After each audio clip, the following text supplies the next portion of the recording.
انگریزی نظمیں جو لوگ پڑھتے ہیں ان میں آپ نے دیکھا ہوگا کہ بہت سی نظمیں پہلے آپ مخاطب کرتے ہیں، لو اینڈ بیہولڈ، یا اردو میں سنو یا کہو، سنو جانا سے کتنی نظمیں شروع ہوتی ہیں۔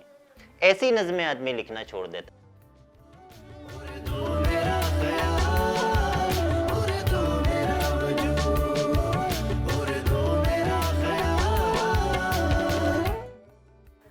To be or not to be was never the question. The question, however, was what to be. اصل سوال کیا ہے؟ اب سے پہلی بلکہ اس سے بھی پہلی والی ویڈیو میں جو ہماری تاریخ فلسفہ پہ ہماری ویڈیو تھی، اس میں ایک بات ہوئی تھی کہ انسانی شعور کا دوسرا جو درجہ ہے وہ کیوں ہے، کہ پہلا سوال انسانی شعور اٹھاتا ہے کیا، اور اس کے بعد سوال اٹھاتا ہے کیوں۔ اسی بات کی ایک پرت یہ بھی ہے کہ کیوں دراصل سوال ہی نہیں۔ کیوں کا سوال اس وقت اٹھتا ہے جب آپ کو کیا واضح نہیں ہوتا۔ اگر کیا کا مکمل جواب آپ پا جائیں تو کیوں کا جواز ہی نہیں ہے۔ اس کو پچھلی مثال سے ہی واضح کر کے دیکھیں کہ پوچھا کہ کیا ہے، کہنے لگے پنکھا ہے۔ اب اگر واضح ہو جائے کہ پنکھا کیا ہے تو پھر کیوں کا جواب ہی نہیں اٹھے گا۔ آج کے موضوع کا آپ ٹائٹل وغیرہ تو دیکھ ہی چکے ہوں گے۔ اس میں جناب دقت کیا ہے؟ اس میں دقت یہ ہے کہ جب ہم بل فائٹنگ پر بات کریں تو شاید 10 میں سے 2 لوگ گفتگو میں شامل ہو سکیں، ہاکی پر بات کریں تو 10 میں سے 6 لوگ گفتگو میں شامل ہوتے ہیں، لیکن زندگی جیسی نازک بات پر، یا زندگی ہو، مذہب ہو، سیاست ہو، ان موضوعات پر دھوبی کنجڑا نائی پنواڑی حلوائی ڈاکٹر صاحب ماٹ صاحب سب ایک رائے رکھتے ہیں، اور بلا شبہ ان موضوعات پر سبھی کو رائے رکھنے کا حق بھی ہے۔ ہم اپنی رائے سے ہی پہچانے جاتے ہیں، ہم اپنی رائے ہی ہیں دراصل، بقول سارتر کے کہ انسانی حقیقت انکشاف کنندہ ہے۔ ہم اسی اپنی دراصل جیسے میں نے پہلے کا بات کو دہراؤں گا میں کہ ہم اپنی رائے ہی ہیں۔ قول بھی ہے کہ بولو تاکہ پہچانے جاؤ، بے شک انسان اپنی زبان کے نیچے چھپا ہے۔ آپ کے جو الفاظ ہیں، انسان کے الفاظ ہی انسان کی شخصیت اور اس کی نفسیات کے آئینہ دار ہوتے ہیں۔ بلکہ جانوروں میں بھی آپ دیکھیں تو جانور کیا سوچ رہا ہے اس کی زبان تو آپ نہیں پہچانتے، جانور کیا سوچ رہا ہے یہ اس کی آواز سے آپ کو پتہ چلتا ہے۔ ذاتی طور پہ تو میں یہ بات کروں گا کہ فی زمانہ ہم فطرت سے اتنا ڈیوییٹ کر چکے ہیں کہ اصل فطرت مجھے تو جبھی بھی جاننی ہوتی ہے تو اصل فطرت جاننے کے لیے میں مرشد جو ہے وہ جانوروں کو ہی بناتا ہوں۔ یہ بہرحال ایک الگ بات ہے۔ آج کے ہمارے موضوع سے پہلے کچھ نہ کچھ تمہید ضروری تھی، جو کہ تمہید در تمہید جاری رہے گی اصل موضوع تک آنے کے لیے۔ اس سے پہلے آپ تمام حضرات کو السلام علیکم۔ امید ہے کہ تمام سننے والے ایمان و صحت کی بہترین حالت میں ہوں گے۔ اپلوز ادب ود عمار اقبال کی تیسری قسط کے ساتھ میں آپ کی خدمت میں حاضر ہوں۔ آج کی قسط میں ایک مختصر سی جو ریسرچ مجھے آپ کو پیش کرنی ہے، اس تحقیق کا اصل مقصد خودکشی کرنے والے شعراء کی شاعری میں وہ مماثلت تلاش کرنا ہے، چند یعنی کہ کامن نکال کر صرف آپ کو پیش کرنا ہے کہ جو کامن ثابت ہو سکیں گے خودکشی کے اس عمل کی پریڈکشن کے طور پر جو پیش کیے جا سکیں۔ گزشتہ بھی تقریباً اسی طرح کی ایک تحقیق میں پین بیکر نے، یہ نام بھی آپ نوٹ کر لیں انشاءاللہ، اس سے ریلیٹڈ تمام پچھلی ریسرچز سے ریلیٹڈ، خاص طور پہ پین بیکر کی ریسرچز سے ریلیٹڈ لنکس آپ کو ڈسکرپشن میں مل جائیں گے۔ اسی تحقیق میں خودکشی کرنے والے شعراء اور وہ شعراء جنہوں نے خودکشی نہیں کی، ان کے کلام کو، ان کی شاعری کو ایک کمپیوٹر سافٹ ویئر کے ذریعے اینالائز کر کے اسی طرح کے نتائج نکالنے کی کوشش کی گئی۔ یعنی کہ بس بات کو مختصر یوں سمجھیں کہ وہ کامن لفظیات جو ان شاعروں کے پاس بار بار ریپیٹ ہو رہے ہیں، وہ کامن خیالات جو ان شاعروں کے پاس بار بار ریپیٹ ہو رہے تھے۔ ہم یہ بات بھی پورے وثوق سے کہہ سکتے ہیں کہ موت کو زندگی کی سب سے یقینی حقیقت کہا جا سکتا ہے جو کہ غیر متوقع ہے۔ اب یہ ایک سکے کے 2 عجیب رخ ہیں کہ بے شک موت غیر متوقع ہے، اس کا اندازہ بھی آپ نہیں لگا سکتے، اور یہی سب سے یقینی انسانی زندگی کی حقیقت ہے۔ لیکن انسانی عقل نے صدیوں کے ارتقاء کے بعد، اتنے صدیوں کے تجربے کے بعد کسی بھی جسمانی یا ذہنی بیماری میں مبتلا مریضوں کے کئی ایسے اشارے سمجھے جنہیں موت کا اشارہ سمجھا جا سکتا ہے۔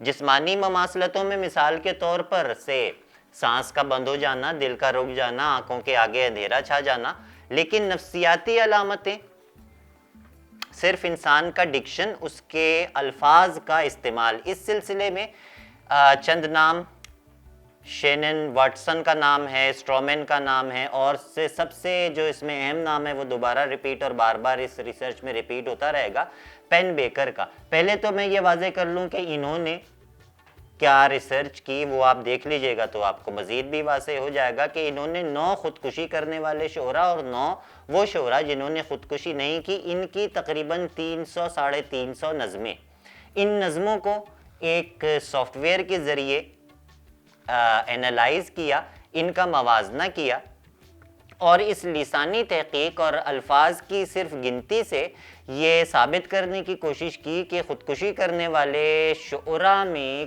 چند علامتیں، ان کے کلام میں چند علامتیں بار بار ظاہر ہو رہی ہیں۔ آپ کو اگر یاد ہو کہ اردو میں مرزا سودا سے ایک واقعہ منسوب ہے کہ ایک نوجوان کے صرف ایک شعر کو دیکھ کر انہوں نے عرض کی تھی کہ یہ نوجوان جو ہے صرف چند دن آپ لوگوں کی نظروں کے سامنے موجود ہے۔ شعر بھی وہ شاید تمام لوگوں کو زبانی یاد ہوگا۔ اس گھر کو آگ لگ گئی گھر کے چراغ سے، دل کے پھپولے جل اٹھے سینے کے داغ سے، اس گھر کو آگ لگ گئی گھر کے چراغ سے۔ اب یہاں پر واضح رہے کہ ہمارا مدعا یہ ہرگز نہیں ہے کہ یہ موت کیسے واقع ہوئی، بلکہ ہمارا مدعا یہ ہے کہ اس چیز کو محسوس کیسے کیا گیا۔ اس کی ایک عام مثال یہ بھی لیں کہ شاعری کرتے وقت میرے زیادہ تر دوست جو ہیں وہ علم عروض سے واقف نہیں ہوتے، وہ میٹر نہیں جانتے، لیکن ان کے سامنے جب آپ کوئی بے وزن شعر پڑھتے ہیں تو وہ فوراً یہ بتا دیتے ہیں کہ شعر وزن میں نہیں ہے۔ بہت سارے لوگ انگریزی بولتے ہیں اور روانی سے بولتے ہیں، اور ان کے سامنے جب آپ کوئی غلطی کرتے ہیں تو وہ یہ تو آپ کو بتا دیتے ہیں کہ یہ کچھ مجھے درست معلوم نہیں ہو رہا ہے، کچھ تھوڑی سی اس میں غلطی ہے، لیکن وہ پن پوائنٹ اس کو فارمولیٹڈ طور پہ وہ لوگ نہیں کر پاتے جنہوں نے باقاعدہ اس علم کو حاصل نہیں کیا ہوتا یا باقاعدہ ریسرچز پرانی دیکھی نہیں ہوتی۔ اس تجزیے میں اس نوجوان کی برطرفی کی طبی وجوہات کا تعلق ہرگز ہماری آج کی گفتگو سے نہیں ہے، بلکہ ان حضرت کی پیشن گوئی اور اس کے طریقے جانچنے کی ہم اس ریسرچ میں، چھوٹی سی ریسرچ میں کوشش کریں گے۔ پہلے بھی سلور مین نے، سیلویا پلیتھ ایک شاعرہ تھی، ان کی تحریروں کے بارے میں یہی نتائج اخذ کیے اور ان کی دماغی حالت کی ظاہری علامتیں لوگوں پر واضح کیں۔ اردو میں سارا شگفتہ کا نام آتا ہے، جنہوں نے اپنے قارئین کو اپنی نظموں سے اور اپنے لفظیات سے بارہا یہ اشارہ کیا۔ تو جناب اب جا کے اس تمہید کے بعد ہم موضوع کی طرف آتے ہیں کہ شاعری میں خودکشی کی علامات۔ کامیوں کے مطابق فلسفے کا پہلا سوال یہ ہے کہ خودکشی کیوں نہ کی جائے، اور باقی تمام اس سوال کے جواب ہیں۔ اب یہاں سے وہ تمہید میری آپ کو واضح ہوگی کہ بات پروگرام شروع کرنے سے پہلے ہی بات کہاں سے شروع کی گئی، کہ باقی تمام جوابات، باقی تمام عوامل، باقی تمام افکار جو ہیں وہ اس سوال کے بعد پیدا ہوتے ہیں۔ متعدد ماہرین نفسیات، مفکرین اور سوچنے والوں نے بھی بہت سنجیدگی سے اس نازک موضوع کے ہر پہلو کو اجاگر کرنے کی کوشش کی، اور متفقہ طور پر سب اسی نتیجے پر پہنچے کہ اس عمل کے محرکات کی کوئی بھی حتمی لسٹ تیار نہیں کی جا سکتی، اور یہ بس ایک ایسے لمحے کی کمزوری کا نتیجہ ہو سکتی ہے جو مضبوط ترین اعصاب کے مالک انسان پر بھی کسی بھی سبب وارد ہو سکتا ہے۔ وہ ایک پل بس اگر خیر و عافیت سے گزر جائے تو زندگی ہے، ورنہ موت ہے۔ فرائڈ کی ڈیڈ ڈرائیو کے مباحث بھی اب بارہا پرانے ہو چکے ہیں، جو ثابت یہی کرتے ہیں کہ حیات بہرحال موت کی طرف گامزن ہے، یعنی کہ وہ ایک لمحہ جس کا پہلے ذکر ہوا وہ ہر حیات کی نفسیات میں پہلے سے موجود ہے۔ کہیں کہیں بس کچھ چیزیں اس ایک لمحے کو تقویت دے دیتی ہیں، زیادہ طاقت دے دیتی ہیں، اور کہیں کہیں ان کو وہ رد کر کے چلتی ہیں، اور عام انسانی عوامل، انسانی زندگی اور حیات سے جتنے بھی ریلیٹڈ عوامل ہیں وہ تمام اس کے رد میں ہی سامنے آتے ہیں۔ اس میں سب سے زیادہ پریشان کن بات بارہا جس کا ذکر ہو رہا ہے وہ یہی ہے کہ زلزلے کی طرح اس ایک پل کو بھی پہلے سے پریڈکٹ کرنا بہت مشکل ہوتا ہے. کسی عام آدمی کے لیے تو یہ اندازہ لگانا کہ وہ کب خودکشی کرتا ہے بہت ہی مشکل ہو سکتا ہے, لیکن شاعر ہمیں پھر کسی حد تک کوئی نہ کوئی کلو دے سکتے ہیں. یہاں میں ایک اور بات واضح کرتا چلوں کہ ہمارا موضوع, جیسا کہ آپ نے اس کا ٹائٹل بھی دیکھا ہوگا, پریونشن نہیں ہے. پریونشن یوں نہیں ہے کہ I am no expert on that, اس بارے میں میرا بات کرنا بنتا نہیں ہے. کسی بھی شاعر کا, کسی بھی فکشن نگار کا اس بارے میں بات کرنا نہیں بنتا. لیکن جہاں لفظ کی بات ہے وہاں پر شاید دوسرے ماہرین کے برعکس ایک شاعر, ایک لکھنے والا, وہ زیادہ تعلق رکھتا ہے الفاظ سے, الفاظ کے استعمال سے. جیسا اب اسی پچھلی مثال سے اس بات کو سمجھنے کی کوشش کریں کہ خواہ مرزا صاحب کو یہ باتیں واضح نہ ہوں کہ مجھے اس بات کا اندازہ کیسے ہوا, عین ممکن ہے کہ ہوں, بتایا تو انہوں نے ہمیں نہیں, اور عین ممکن ہے کہ یہ باتیں واضح نہ ہوں, لیکن پھر بھی چونکہ وہ صاحب احساس تھے اس لیے انہوں نے اس بات کو محسوس کر لیا. اسی طرح تمام شاعر یہ احساس کے شاید کسی نہ کسی ایسے درجے پہ فائز ہوتے ہیں کہ جو عام انسان سے کسی حد تک بالاتر ہوتا ہے. جیسا کہ میں نے عرض کی کہ کسی عام آدمی کے لیے یہ اندازہ لگانا, عام آدمی کے لیے یہ اندازہ لگانے سے مراد ہے کہ کسی عام آدمی کی خاطر یہ اندازہ لگانا کہ وہ کب خودکشی کر سکتا ہے, ہرگز ممکن نہیں, بلکہ بہت مشکل کہنا چاہیے کہ ہے.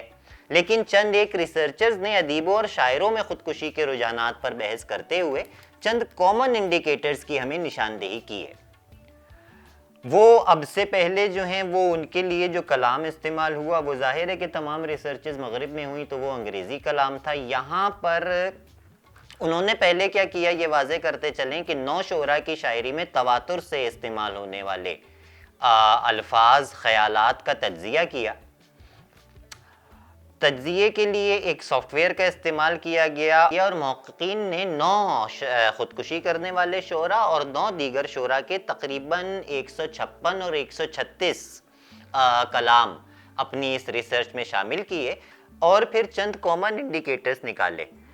اب یہ ریسرچ اگر یہاں پر ہو تو اس کے لیے تو ایک پوری ٹیم کی ضرورت پڑے گی, کچھ اداروں کی ضرورت پڑے گی, لیکن ایک مختصر سا اوور ویو میں آپ کے لیے لے کر آیا ہوں 5 شعراء کا کلام, 4 شعراء کا کلام سامنے رکھتے ہوئے, جس میں اب مجھے صرف آپ کو وہ اشارے بیان کرنے ہیں. وہ تقریباً 9 اشارے ہیں جو اردو میں بھی ہمیں گزشتہ 50 سال میں, بلکہ کہیں کہ شاید 40 یا 30 سال میں جن حضرات نے یہ عمل کیا, اس عمل سے گزرے, ان کے پاس ان کی شاعری میں جو کامن چیزیں نکلی وہ 8 سے 9 چیزیں میں آپ کے سامنے پیش کروں گا, اور اس کے علاوہ ان کے کلام کی مختصر ان کے کلام میں سے اسی کی مثالیں. اول اور سب سے زیادہ واضح انڈیکیٹر تو تواتر سے زندگی, لفظ زندگی اور لفظ موت کا استعمال ہے. دوسری سب سے زیادہ نظر آنے والی مگر حیران کن بات شاعری میں میں کا صیغہ استعمال کرنا ہے, اردو میں ہم کی جگہ, اور ویسے بھی تمام موضوعات کو سبجیکٹیولی بیان کرنا, ہر ایک بات کو اپنے اوپر طاری کر کے بیان کرنا. مثال کے طور پر ایک پرندے کا, ایک چڑیا کا ذکر ہے, ایک چڑیا تار پہ بیٹھی ہوئی ہے, ایک شاعر اس کا ذکر کر رہا ہے کہ وہ موسم سے گھبرا رہی ہے یا موسم سے خوش ہو رہی ہے, آس پاس کا موسم کتنا اچھا ہے, اسے دیکھ کے لوگ کتنے خوش ہو رہے ہیں, اور ایک کا طریقہ کار یہ ہے کہ وہ خود چڑیا بن جاتا ہے. یہاں پہ ریڈ لائٹ جلنی چاہیے. دوسرا, ہر ایک چیز کو سبجیکٹیولی دیکھنا, اور میں کا صیغہ آئے بہت زیادہ فرسٹ پرسن پروناؤن میں بہت زیادہ بات کرنا. گفتگو اور تخاطب کے الفاظ جیسا کہ سنو, کہو, اس طرح کے الفاظ کو کم سے کم استعمال کرنا یا ان کا استعمال بالکل چھوڑ دینا. انگریزی نظمیں جو لوگ پڑھتے ہیں ان میں آپ نے دیکھا ہوگا کہ بہت سی نظمیں پہلے آپ مخاطب کرتے ہیں, لو اینڈ بیہولڈ, یا اردو میں سنو یا کہو, سنو جانا سے کتنی نظمیں شروع ہوتی ہیں. ایسی نظمیں آدمی لکھنا چھوڑ دیتا ہے, یعنی تخاطب چھوڑ دیتا ہے. تو یہ بھی اس یعنی عام فہم انداز میں بھی دیکھیں تو وہ اپنے آپ کو یہاں سے آئزولیٹ کرنا شروع کرتا ہے کہ وہ صرف آواز نکال رہا ہوتا ہے, صرف جو اپنے اندر کے احساسات ہیں وہ بیان کر رہا ہوتا ہے, وہ گفتگو کسی سے نہیں کرتا. چوتھی بڑی عجیب بات جو ان تمام 4 شعراء کا کلام جو میں نے پڑھا تو اس میں چوتھی بات، اب یہی بات انگریزی میں بھی تھی اور یہی بات اردو میں بھی ہے، جہاں پر یہ فرق آئے گا وہاں میں آپ کو بیان کر دوں گا. وہ بات جسمانی اعضاء کا حد سے زیادہ استعمال ہے کہ عام طور پہ غزل میں قصہ لب و رخسار و گیسو تو موجود رہتا ہی ہے، لیکن حد سے زیادہ انسانی اعضاء کا استعمال اور نام لے کے استعمال، ہاتھ کا، پیروں کا، گھٹنوں کا، یا جیسے بھی باڈی پارٹس کا بے حد مینشن کرنا باڈی پارٹ کو. ایک اور 5واں یا 6واں گنتی میں بھول جاتا ہوں ہر بار، ریوائنڈ کر کے ویڈیو دیکھ لیں گے کہ کیا گنتی ہے. ایک اور جو کامن انڈیکیٹر ہے وہ بہت زیادہ استعمال جو ہے وہ ہتھیاروں کا اور مہلک چیزوں کا ذکر بہت زیادہ آ جانا.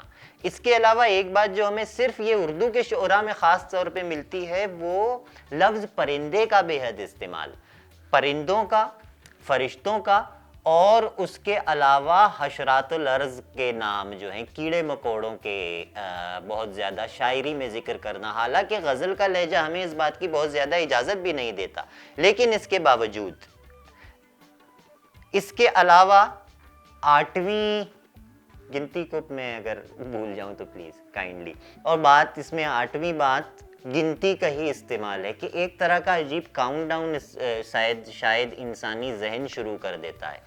ایک بات کو آپ اور ذہن میں رکھیں، اب یہ باتیں میں یوں بھی زیادہ ان باتوں کی ڈیٹیلز میں نہیں جانا چاہ رہا کہ I am no expert on that کہ اس کی کیا وجوہات ہو سکتی ہیں، اس پہ ایک الگ ڈیبیٹ رکھی جائے، وہ کوئی ایکسپرٹ کرے تو وہ بہتر ہے. یہ تار ایسے نازک ہیں کہ کوئی عام آدمی انہیں نہ چھیڑے تو اچھا ہے. ایون پریونشن کے حوالے سے بھی ہم زیادہ گفتگو نہیں کریں گے. اس کی وجہ بھی یہ ہے کہ اپنی عقل کے مطابق یا کہیں سے پڑھ کے یا کہیں سے چیزوں کو دیکھ کے ممکن ہے کہ میں اس کی پریونشن کے لیے جو چیزیں بتاؤں وہ زیادہ مہلک ثابت ہو جائیں. تو بس مجھے کامن انڈیکیٹرز بیان کرنے ہیں. میں نے صرف ان شاعروں کا کلام پڑھا ہے اور جو چیزیں متواتر استعمال ہو رہی ہیں 4-5 کے پاس، بس وہ بیان کر رہا ہوں. اور انہی چیزوں میں ایک چیز گنتی کا حد سے زیادہ استعمال ہے کہ یہ کیونکہ اس کی وجہ شاید یہ ہے کہ ذہن ایک طرح کا کاؤنٹ ڈاؤن شروع کر دیتا ہوگا. گنتی کا استعمال، آگ کا استعمال، لفظ گرنا کا حد سے زیادہ استعمال، یہ 9 اشارے ہیں جو ہمیں ان 4 شعراء کی شاعری میں بار بار نظر آتے ہیں. اب اس کے بعد بس یہ میں آپ کے سامنے اس موضوع کو یہاں تمام کروں گا کہ باری باری ان 4 شعراء کے کلام میں پیش کروں گا. اپنی ٹیم سے یہ میری گزارش ہے کہ وہ پیچھے یہ کلام اگر پیش کرتے رہیں تو اس میں جہاں جہاں مذکورہ بالا انڈیکیٹرز آ رہے ہیں، جہاں جہاں یہ اشارے آ رہے ہیں اس کو ذرا انڈر لائن کر دیں یا کسی اور رنگ سے اجاگر کر دیں. اچھا، یہی ایک طریقہ جو حضرات CSS کا پیپر دینے جائیں یا کوئی بھی پرچہ آپ دینے جائیں یا کسی بھی قسم کا کمپریہنشن آپ کرنے جائیں تو اکثر آپ کے پاس سوال آتا ہے نا کہ یہ میں نے ریکارڈنگ میں مجھے یہ حرکت نہیں کرنی چاہیے تھی، مگر بہرحال اگر کٹ جائے گی تو کٹ جائے گی، نہیں کٹی تو کوئی بات نہیں. ایک طریقہ اس کا یہ بھی ہے، ایک ٹرک ہم اپنے اسٹوڈنٹس کو بتاتے ہیں کہ پہلے آپ سوال پڑھ لیں اور پہلے آپ وہ MCQs پڑھ لیں، اس کے بعد آپ اصل مضمون پڑھیں تو آپ کا دماغ پہلے ہی سے وہ سوال دماغ میں لے کے بیٹھا ہوگا اور پھر وہ آپ کی ریڈنگ جو ہے وہ زیادہ جسے کہنا چاہیے کہ ڈائریکٹڈ ہو جائے گی. اسی طرح اب میں شروع کرتا ہوں سب سے پہلے شکیب جلالی سے، جن کی پیدائش 1934 اور ان کی جو انتقال ہے وہ 1966 میں ہوا سرگودا میں. ان کے کلام کی کچھ جھلکیاں پیش کرتے ہیں اور ٹیم سے گزارش ہے کہ وہ جھلکیاں پیچھے بھی پیش کرتے رہیں. جیسے تو نے بلکہ یہ شعر تو ان کی پاکٹ میں سے نکلا تھا اس وقت جب یہ دریافت کیے گئے تھے. تو نے کہا نہ تھا کہ میں کشتی پہ بوجھ ہوں، آنکھوں کو اب نہ ڈھانپ، مجھے ڈوبتا بھی دیکھ. ایک اور مثال دیکھیں، نیلی رگوں کے جسم پہ بکھرے ہوئے ہیں جال، جیسے کہ رینگتے ہوئے کیڑوں کے سلسلے، ہر دم کمال ذوف سے یوں کانپتا ہے سر، جیسے لرز رہا ہو سفینہ بہاؤ پر. پھر دیکھیں، شدت فاقہ سے روتے ہوئے ننھے بچے ایک روٹی کے نوالے سے بہل جاتے ہیں یا سرے شام ہی سو جاتے ہیں بھوکے پیاسے، ماں کی سوکھی ہوئی چھاتی کو دبا کر منہ میں. اب یہ لائن اپنی جگہ، اس لائن کی پوئٹکس جو ہیں وہ علیحدہ ہیں. کوئی بھی شاعر یہ الفاظ اور اس طرح کی امیجری استعمال کر سکتا ہے، بٹ جہاں پہلے ہم نے متعدد ریسرچرز نے، میں اب یہ نہیں کہوں گا کہ میں نے، مجھ سے پہلے بھی متعدد ریسرچرز نے اردو میں پہلی بار اور دیگر زمانوں میں کہ یہ الفاظ بار بار استعمال ہونا، جسمانی اعضاء کا بار بار استعمال ہونا، چند بدزیب سے شہرت زدہ انسان اکثر اپنی دولت و سخاوت کی نمائش کے لیے یا کبھی رحم کے جذبے سے حرارت پا کر 4-6 پیسے انہیں بخش دیا کرتے ہیں. بہت ریلیونٹ ہے یہاں پر 4-6 پیسے، محاورہ ہے لیکن گنتی کا بارہا استعمال. پھر اسی طرح ایک نظم ہے انفرادیت پرست، اس کا عنوان ہی دیکھیں، انفرادیت پرست، جہاں پر ڈسکنیکٹ ہونے کی بات آئی ہے کہ زیادہ آدمی فرسٹ پرسن میں اپنے انفراد میں، معاشرہ کیا ہوتا ہے؟ ایک انفراد، ایک فرد معاشرہ تشکیل کرتا ہے. ایک انسان کی حقیقت کیا ہے؟ زندگی. اگین زندگی سے اسے نسبت کیا ہے؟ آندھی اٹھے تو اڑا کر لے جائے، موج بپھرے تو بہا کر لے جائے. ایک انسان کی حقیقت کیا ہے؟ ڈگمگائے تو سہارا نہ ملے، سامنے ہو پہ کنارہ نہ ملے. ایک انسان کی حقیقت کیا ہے؟ یا کند تلوار قلم کر ڈالے، سرد شعلہ ہی بھسم کر ڈالے. زندگی سے اسے نسبت کیا ہے؟ ایک انسان کی حقیقت کیا ہے؟ تلوار کو دیکھے، کند تلوار کو یا سرد شعلے کو. ان تمام چیزوں کو میری ٹیم سے ریکویسٹ ہے کہ وہ انڈر لائن کرتے رہیں. مزید اشعار میں پیش کرتا ہوں. یہی رستہ میری منزل کی طرف جاتا ہے، جیسے جس کے فٹ پاتھ فقیروں سے اٹے رہتے ہیں. یہ بھکاری کہ جنہیں دیکھ کے گھن آتی ہے، ہڈیاں جسم سے نکلی ہوئی، پچکے ہوئے گال، میلے سر میں جوئیں اعضاء سے ٹپکتا ہوا کوڑ، روح بیمار، بدن سست، نگاہیں پامال، ہاتھ پھیلائے پڑے رہتے ہیں روگی انسان. وقت کی ڈور خدا جانے کہاں سے ٹوٹے، کس گھڑی سر پہ لٹکتی ہوئی تلوار گرے. پھر دیکھیں، روشن ہیں دل کے داغ، نہ آنکھوں کے شب چراغ، کیوں شام ہی سے بجھ گئے محفل کے سب چراغ. پہلے بھی اسی شعر کا، اسی سے ملتے جلتے شعر کا، جس شعر سے بلکہ ابتدا ہوئی، جس سے یہ چھوٹی سی تحقیق پیش کرنے کی ہمت پڑی، اس سے کتنی مماثلت رکھتے ہیں یہ اشعار کہ روشن ہیں دل کے داغ، نہ آنکھوں کے شب چراغ، کیوں شام ہی سے بجھ گئے محفل کے سب چراغ. وہ دن نہیں کرن سے کرن میں لگے جو آگ، وہ شب کہاں چراغ سے جلتے تھے جب چراغ. یہ تو نمائندہ اشعار میں سے ان کے یہ شعر ہے کہ آ کر گرا تھا ایک پرندہ لہو میں تر، تصویر اپنی چھوڑ گیا ہے چٹان پر. مجھے گرنا ہے تو میں اپنے ہی قدموں میں گروں، جس طرح سایہ دیوار پہ دیوار گرے. دن نکلتا ہے کسی اجلے کبوتر کی طرح، آج کس نے میرے دل پر ہاتھ رکھا، دھوپ کے پر کی طرح گھنٹیاں بجنے لگی. اس کے بعد اگلی مثال ہمارے پاس چند اشعار. ہم اب دیکھیں کہ میں یہاں بہت مختصر وقت میں تمام کلام تو پیش نہیں، لیکن چند سلیکٹڈ چیزیں جن میں یہی نشانیاں بار بار آپ کو آتی ہوئی ملیں گی. اس میں ایک مثال انس معین کی ہے. انس معین 29 نومبر 1960 لاہور میں پیدا ہوئے اور 1985 فروری 1985 میں ان کا انتقال ہوا. اچھا، ایک اور بات یہاں پر پہلے میں نے سوچا تھا کہ میں ذکر نہ کروں، لیکن میں نہیں کروں گا تو یہ ذکر بار بار ہوگا ہی. اس کی پریونشن کے لیے میجرز لیتے ہوئے کئی ممالک نے ایک طریقہ یہ بھی اپنایا ہے کہ جہاں پر بھی خبر دی جائے گی سیوسائیڈ کی، وہاں پر اس کا طریقہ کار نہیں بتایا جائے گا. اب ہمارے پاس تو یہ ایک اوپن سیکرٹ ہے کہ یہ تمام جو ہیں وہ شعراء نے ریل گاڑی کا استعمال کیا. اسی طرح انس معین نے بھی. اشعار دیکھیں، عجب انداز سے یہ گھر گرا ہے، میرا ملبہ میرے اوپر گرا ہے. اور مماثلت دیکھیں پچھلے اشعار سے، میں اپنی ذات کی تنہائی میں مقید تھا، پھر اس چٹان میں ایک پھول نے شگاف کیا. آ کر گرا تھا ایک پرندہ لہو میں تر، تصویر اپنی چھوڑ گیا ہے چٹان پر.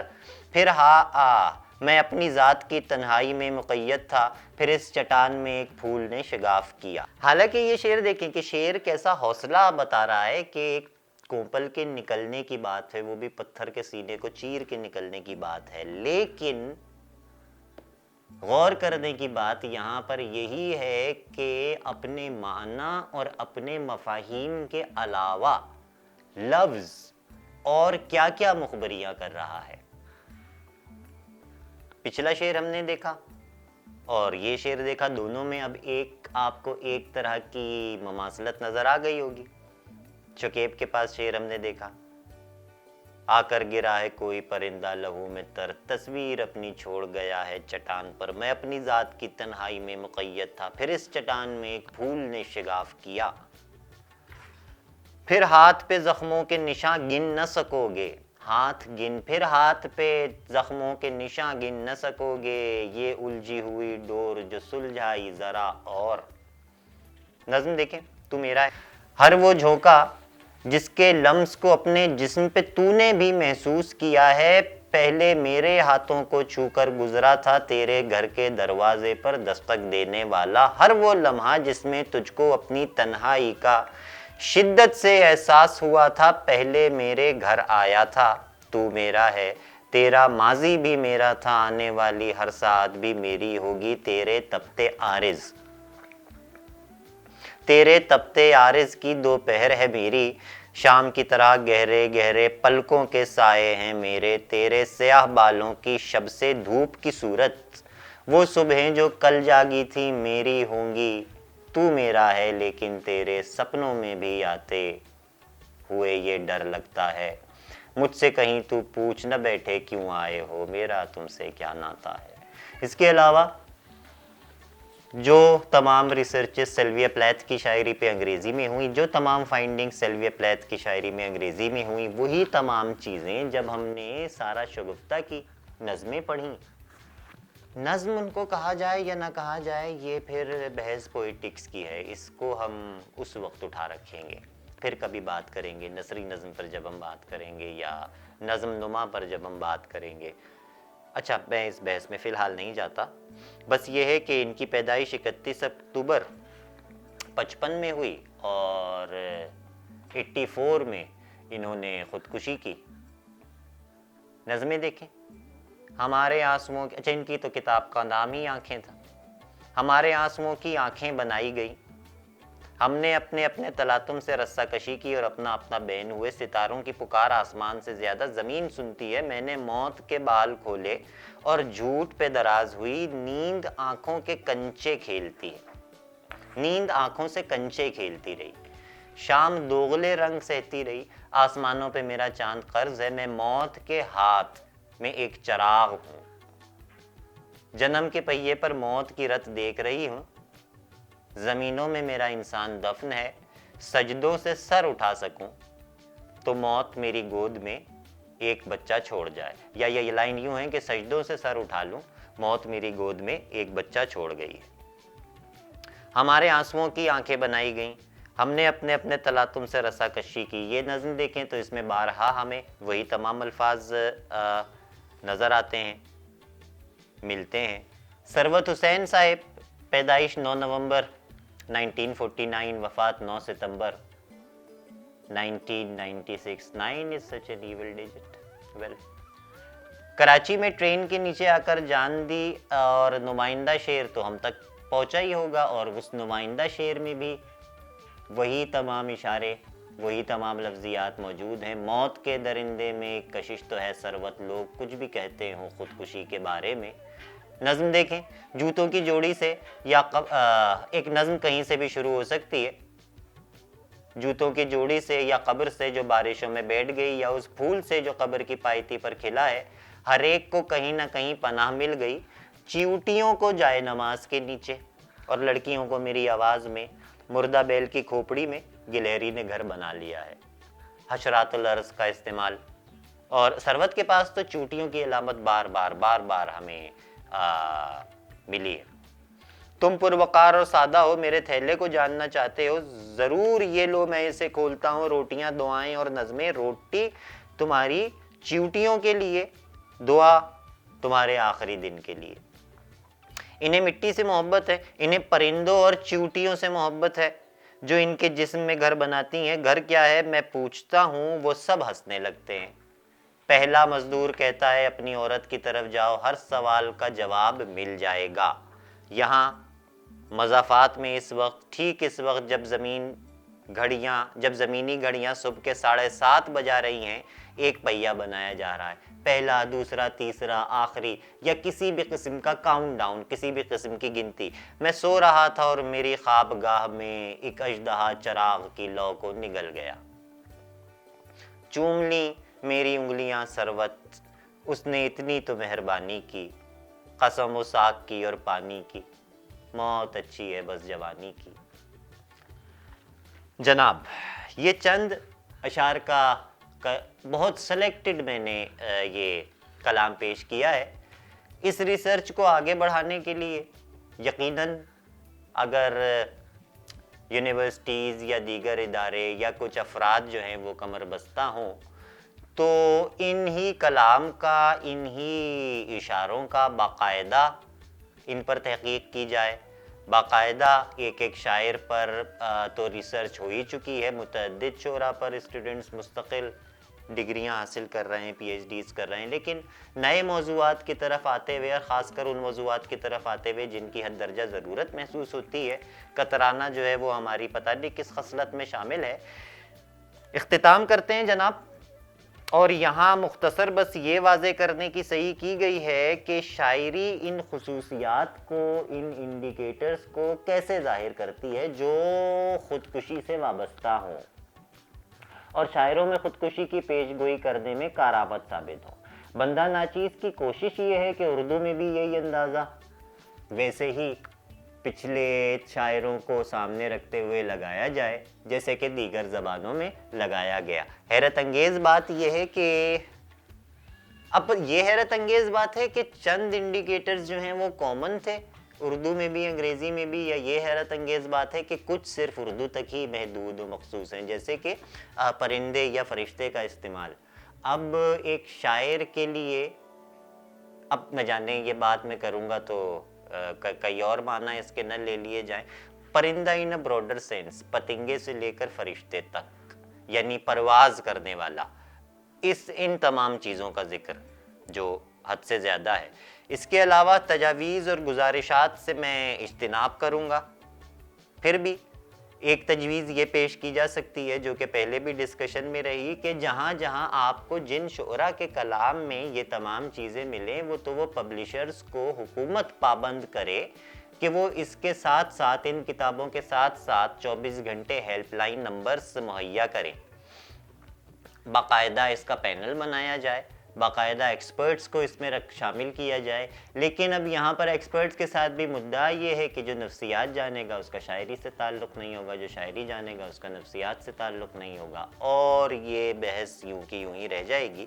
بہرحال تجاوزات اور گزارشات جو ہیں وہ ان سے ہم اجتناب کرتے ہیں. اس کی وجہ ہم آپ کو پہلے ہی بتا چکے ہیں کہ بہتر ہے کہ ان موضوعات کو ایک ایکسپرٹ ہاتھ ہی چھیڑے. میری ایکسپرٹیز جو ہیں وہ صرف لفظ تک تھیں, شاعری تک تھیں. اس مختصر سی ریسرچ میں, مختصر سے موضوع میں کیا گیا ہے, کیا صرف اتنا گیا ہے کہ 4 شعراء کے کلام لیے گئے ہیں. ان کلام میں سے, ان تمام چیزوں میں سے کچھ کامن نکل کے سامنے آئے, جو چیزیں تواتر سے استعمال ہوتی آ رہی ہیں, اور وہ چیزیں بس آپ کے سامنے بیان کر دی گئیں. بلا شبہ ایسا ہے کہ یہی تمام لفظ تو آپ کسی بھی شاعر کی شاعری میں تلاش کر سکتے ہیں, لیکن ایک تواتر اور موضوعاتی اعتبار پر بھی ایک مماثلت جو ہے وہ بندہ ناچیز کے لیے حیرت انگیز تھی. اسی حیرت کا اظہار اپلوز ادب کے تیسرے پروگرام میں کیا گیا. انشاءاللہ چوتھی قسط کے ساتھ جلد آپ کے ساتھ حاضر ہوں گے. مزید کے لیے میں نے یہاں پر کچھ ریفرنسز لکھے ہوئے بھی ہیں, میں وہ پیش کر دوں, بلکہ یہ آپ کو اس میں مل جائیں گے, ڈسکرپشن میں مل جائیں گے تو زیادہ بہتر ہے. That's all focus.